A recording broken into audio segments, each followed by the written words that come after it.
जय हिंद। इस वीडियो में हम लोग एलोकेशन देखेंगे और एलोकेशन के कुछ फैक्टर्स और उसके टाइप्स देखेंगे। ये question exam point of view से बहुत इंपॉर्टेंट है और एग्ज़ाम पॉइंट ऑफ व्यू से क्वेश्चन जो इम्पॉर्टेंट है उसके साथ में सॉल्यूशन, उसका प्लेलिस्ट जो है मैं अपने डिस्क्रिप्शन में डाल दूँगा, आप चाहें तो वहाँ से विजिट कर सकते हैं। तो चलिए वीडियो शुरू करते हैं। Allocation of a sample size in a different stratum. सबसे पहले मैं बता दूं कि स्ट्रेटम क्या होता है।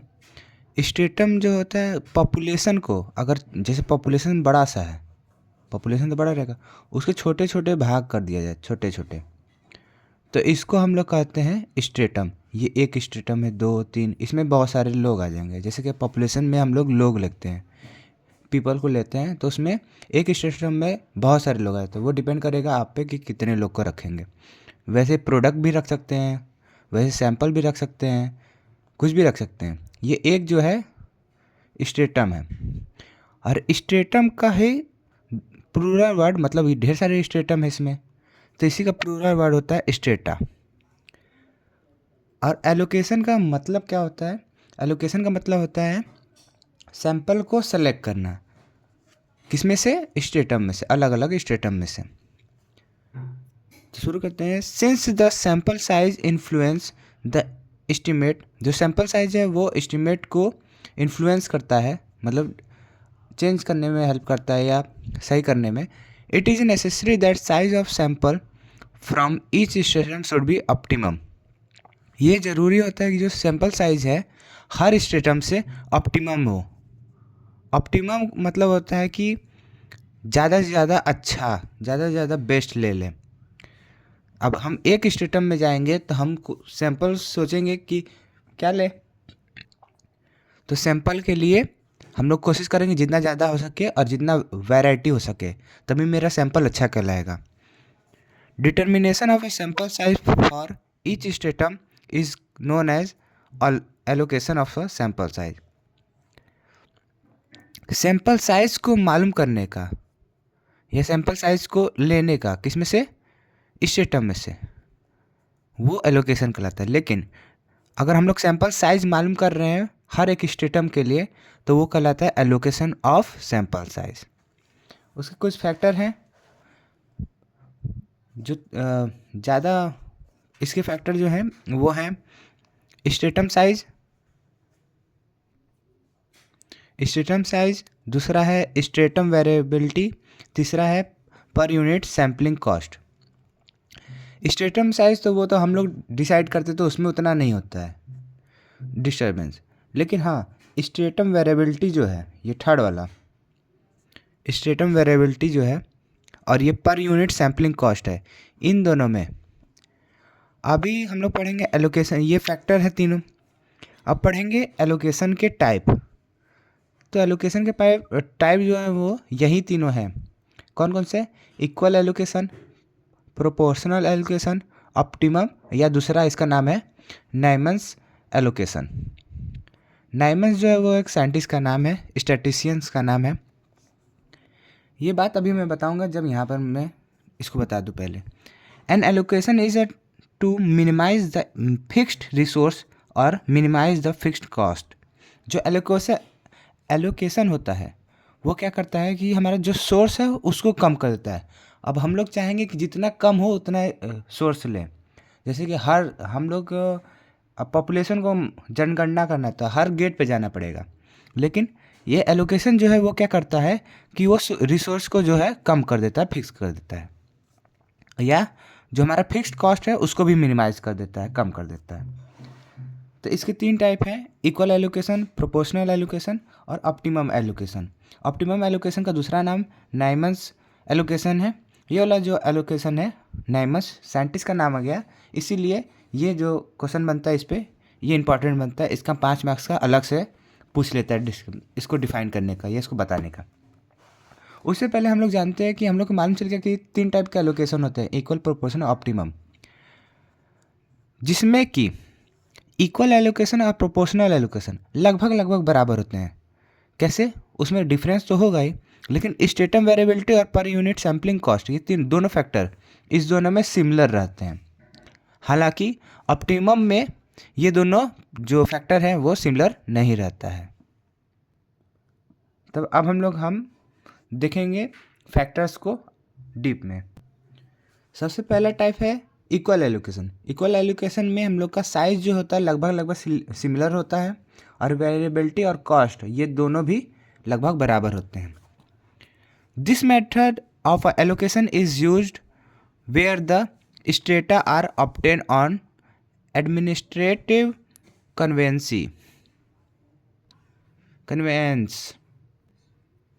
जैसे कि इसका नाम से मालूम चल रहा है इक्वल एलोकेशन, तो इसी से हम लोग मालूम करेंगे इक्वल एलोकेशन क्या होगा, जहाँ पे लगभग इक्वल होगा। क्या इक्वल होगा, हम लोग का स्ट्रेटा, जो कि प्लूरल वर्ड होता है स्ट्रेटम का, मतलब सॉल्यूशन को जो हम लोग डिवाइड किए छोटे छोटे पार्ट में, वो लगभग जो होंगे इक्वल होंगे, तब हम लोग का इक्वल एलोकेशन मेथड यूज होता है। In the population is divided into number of strata. जो हम लोग का पॉपुलेशन है वो बहुत सारे स्टेटे में डिवाइड रहते हैं, और and equal number of unit are obtain from each stratum. और जो हमारा यूनिट है वो हर स्टेटम में से इक्वल नंबर में निकलता है। जैसे कि हम बताएं कि पॉपुलेशन के अंदर होता है स्टेटा मतलब बहुत सारे, अब बहुत सारे स्टेटा कहते हैं, लेकिन एक को लूट लेंगे तो कहेंगे स्टेटम। अब उस स्टेटम के अंदर जो होते हैं वो यूनिट होते हैं। कुछ इस प्रकार है, उसको मैं दिखा देता हूँ। जैसे कि मैं मान लो रहा ये पूरा जो है वो पॉपुलेशन है, और ये छोटे छोटे डिब्बे जो हैं वो स्ट्रेटम है, हर स्ट्रेटम है, और ढेर सारे स्ट्रेटम को हम लोग इकट्ठा करके कहेंगे स्ट्रेटा। ठीक, अब एक स्ट्रेटम के अंदर मान ले ये वाला स्ट्रेटम, उसके अंदर भी हम लोग छोटे छोटे टुकड़े करेंगे, तो इसको कहलाता है यूनिट। ठीक, अब तो वहीं पे कह रहा है कि जो नंबर ऑफ यूनिट है वो भी हर स्ट्रेटम से इक्वल निकलेंगे। Number of unit obtain from H stratum. जैसे कि हम लोग यूनिट निकाल रहे हैं, अगर हम लोग चाहें एच यूनिट में से, एच स्ट्रेटम में से, मतलब ढेर सारे स्ट्रेटम है उसमें से एचवा जो है, एचवा स्ट्रेटम में से हम लोग नंबर ऑफ यूनिट निकालना चाहेंगे, तो वो फार्मूला कुछ इस प्रकार है। ये एन एच से डिनोट करते हैं क्या, number of unit obtain from each each stratum equal to formula होता है n/l, जहाँ पे n जो है वो सैंपल साइज है, l जो है नंबर ऑफ स्ट्रेटम है। अब हम लोग एलोकेशन का दूसरा टाइप पढ़ेंगे, प्रोपोर्शन एलोकेशन। जैसे बताया इक्वल एलोकेशन और प्रोपोर्शनल एलोकेशन जो है लगभग इक्वल है। किसमें, साइज में और वेरिएबिलिटी में, और वेरिएबिलिटी और कॉस्ट जो है ये भी लगभग इक्वल है इसके लिए, प्रोपोर्शन के लिए। This method is of allocation is use when the variability and cost of each system is almost same but the size of system is a different. ये जो मेथड है प्रोपोर्शन वाला मेथड, प्रोपोर्शन एलोकेशन, ये वहाँ पे use होता है जहाँ पे वेरिएबिलिटी और कॉस्ट ऑफ ईच सिस्टम लगभग सेम हो, और साथ में ही जो साइज ऑफ स्ट्रेटम है वो अलग अलग हो। साइज ऑफ स्ट्रेटम अलग कैसे हो सकता है, जैसे कि देख रहे हैं इसमें ये छोटा डब्बा बन गया है तो इसमें कम लोग होंगे, ये बड़ा डब्बा है तो इसमें ज़्यादा लोग होंगे, तो वेरिएबिलिटी आया ना, चेंज हुआ ना स्ट्रेटम का साइज, तो उसमें डिफरेंट होना चाहिए। In such case the unit allocated from each stratum depend upon the size of strata. कोई भी यूनिट हम लोग अगर निकाल रहे हैं स्ट्रेटम में से, तो वो किस पे डिपेंड करेगा, स्ट्रेटा के साइज पे, मतलब जो हमारा पूरा ग्रुप है उसके साइज पे डिपेंड करेगा। ज़्यादा बड़ा होगा तो ज़्यादा होगा, छोटा होगा तो छोटा। Here the weight of allocation from stratum is a in sample. अब यहाँ मेन एग्जाम्पल जो है, the weight of allocation from stratum in sample. जो वेट का मतलब यहाँ पर है कि कितना ढेर सारा इकट्ठा करना, यहाँ वजन नहीं है, वजन से समझिए कितना ढेर सारा उसमें है या कितना कम है। ये वाला एलोकेशन में सैंपल में से स्ट्रेटम इन सैंपल, जो स्ट्रेटम है उसके अंदर जो सैंपल है वो बराबर होगा weight of stratum in a population. कहने का मतलब है कि जितना भी सैंपल में स्ट्रेटम होगा वो बराबर होगा पॉपुलेशन में स्ट्रेटम के।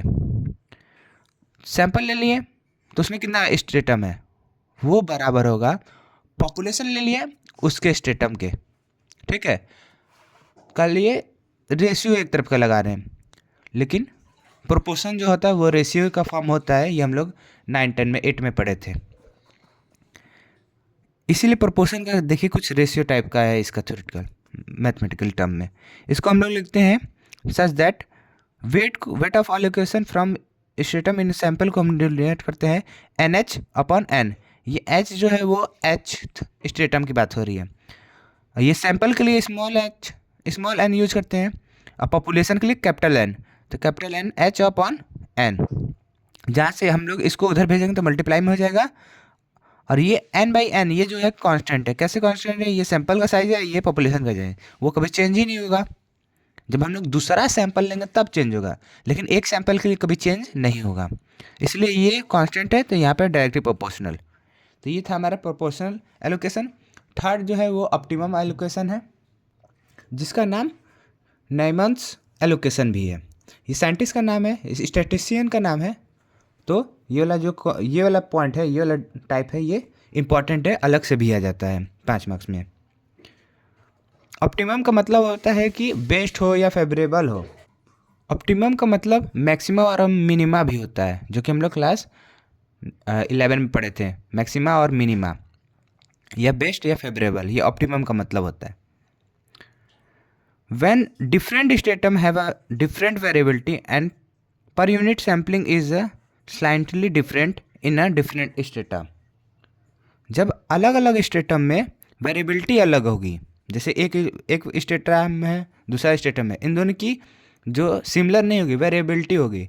इसमें 5 लोग लिए हैं जिसका एज 20 है, इसमें ले लिए 5 लोग जो कि 18 एज के हैं, तो वेरिएबिलिटी हुआ। और ही साथ में पर यूनिट सैम्पलिंग कॉस्ट, हर एक सैम्पलिंग का कॉस्ट वो भी लगभग चेंज होगा हर स्टेटम में। Then we can not use equal और प्रोपोर्शनल एलोकेशन, तब हम लोग इक्वल और प्रोपोर्शनल एलोकेशन को यूज नहीं करेंगे। तब यूज क्या करेंगे, कहने का मतलब है, देखिए जो मैं बोला था वेरिएबिलिटी और पर यूनिट सैम्पलिंग कॉस्ट, ये अगर दोनों डिफरेंट है तो वो तब क्या लगता है, ऑप्टिमम एलोकेशन। इक्वल और प्रोपोर्शनल एलोकेशन नहीं लगता है। क्यों नहीं लगता है, इसका कारण यहाँ है, because it is a logical to use the large sample size from the stratum which has the more variability and vice versa. ये इसलिए है कि लॉजिक अगर ध्यान से देखा जाए, समझा जाए कि सैम्पल साइज बड़ा होगा, जब वेरिएबिलिटी ज़्यादा है, कॉस्टिंग ज़्यादा है, तब सैम्पल साइज बड़ा होगा हर स्टेटम से, इसीलिए वो वेरिएबिलिटी होगा ज़्यादा, या उसका वाइस वर्सा, वेरिएबिलिटी है तो ज़्यादा उसका सैम्पल साइज होगा। सिमिलर स्मॉल सैम्पल साइज होगा हर स्टेटम से, विच has the large per unit sampling cost, और जिसके पास पर यूनिट सैम्पलिंग कॉस्ट जो है वो लार्ज होगा। सैम्पल साइज छोटा होगा तो सैम्पलिंग कॉस्ट पर यूनिट जो है वो लार्ज होगा, या उसका वाइस वर्सा, इसीलिए होता है। Such type of allocation is known as optimum. ऐसे एलोकेशन के लिए हम लोग क्या कहते हैं, ऑप्टिमम एलोकेशन या नाइमन्स allocation. Here the unit are allocated from the various stratum such as, अगर हम लोग अलग अलग स्ट्रेटम से हम लोग यूनिट एलोकेट करते हैं, लेते हैं, तब क्या होता है, to minimise the cost for fix variation, variance का जो फिक्स कॉस्ट है उसको मिनिमाइज होता है, किससे, ऑप्टिमम वाले से। और वेरिएबिलिटी फॉर फिक्स कॉस्ट, जो कॉस्ट है उसका वेरिएबिलिटी भी मिनिमाइज होता है, या फिक्स सैंपल साइज कर सकते हैं, उसका वेरिएबिलिटी जो है वो कम होता है। इस पॉइंट को एक बार और समझ लेते हैं, ये जो क्यों नहीं हम लोग इक्वल और प्रोपोर्शनल एलोकेशन लगाते हैं। लॉजिकल अगर देखा जाए, हम लोग अपने से देखा जाए तो क्या करते हैं, अगर सैंपल साइज बड़ा होगा तो वेरिएबिलिटी बड़ी होगी, या इसको वाइस वर्सा कर दीजिए, वेरिएबिलिटी बड़ी है तो कर दीजिए सैंपल साइज बड़ा होगा।